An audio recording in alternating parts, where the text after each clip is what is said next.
1971.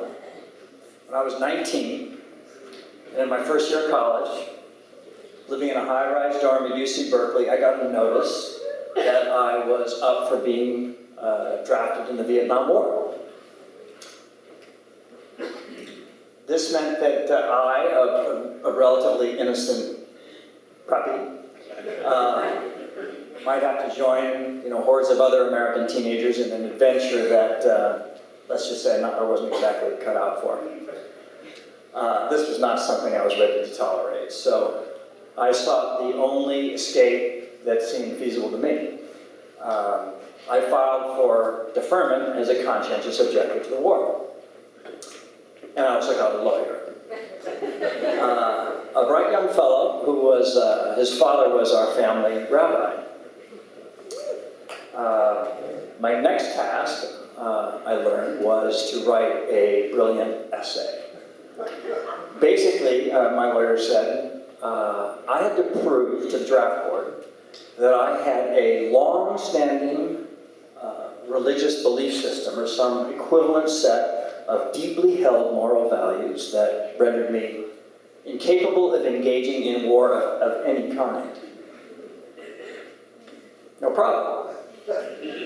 So that winter, I sent the draft board 15 neatly typed pages. Now, I'd like to read all of these to you tonight, but given the time limitations that I was given, we're going to have to make do with a few excerpts. So here it is.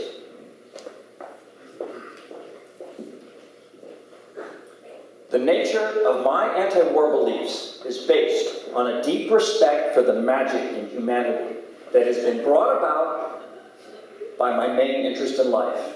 This interest of mine is the theater.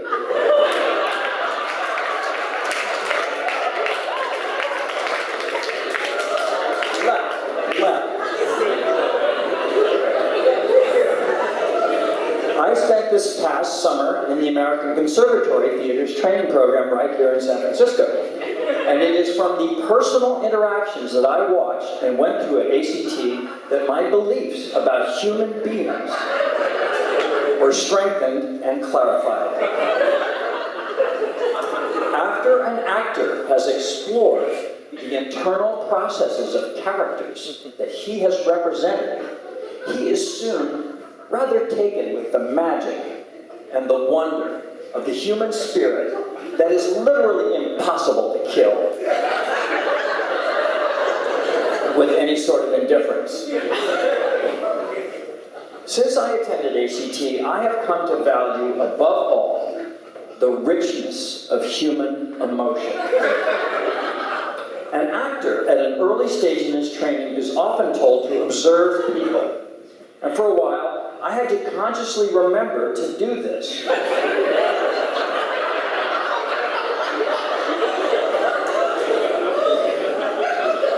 But for about a month now, I have found it an automatic part of it.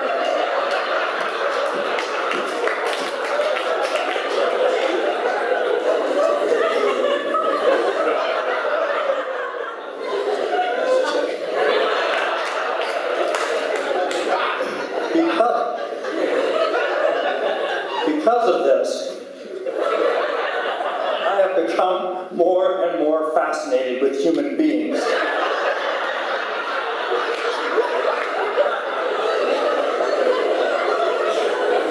I feel that my experience with the intensely alert and dedicated artists at ACT has been a religious training. A training that has made me aware of parts of my emotions and morals that have always been there. And by that process has gelled my religious convictions. These religious beliefs have given me a love and concern for the magical part of human beings that acting explores. And if one loves that in humans, then how can one kill a man with whom he's never even shared knowledge of each other's souls?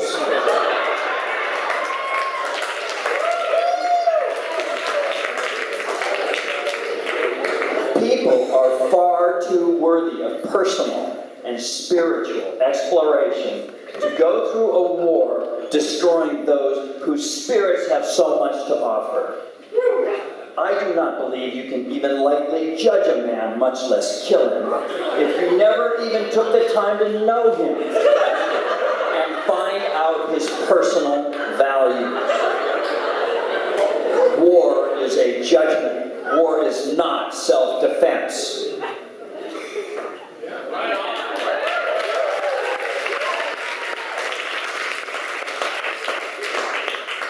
When I showed this essay to my lawyer,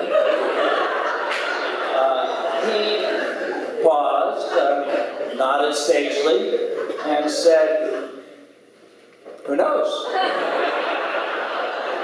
Might work. It's different." So then a few weeks later, I got called up for a physical at the Oakland Induction Center. Now that was quite a day. After stripping to my underwear with hundreds of others and spending about 8 hours going through a series of mundane tests, I finally got to the final step in this process. My visit with the doctor who reviews all of your information. And when the doctor was paging through my records, he suddenly noticed that I had an allergy to bee stings. And a couple of months later, I got a letter from the draft board with a card inside, boldly marked 4F, a medical deferment. Well, so, I was, of course, thrilled, and I immediately drove down to my lawyer's office and, give him the news. And we kind of both whooped it up for a little while, and then just as I was leaving, I asked him what chance he thought I really would have had with my conscientious objector application. Without a moment's thought, he put out his hand and gestured. Thumb down.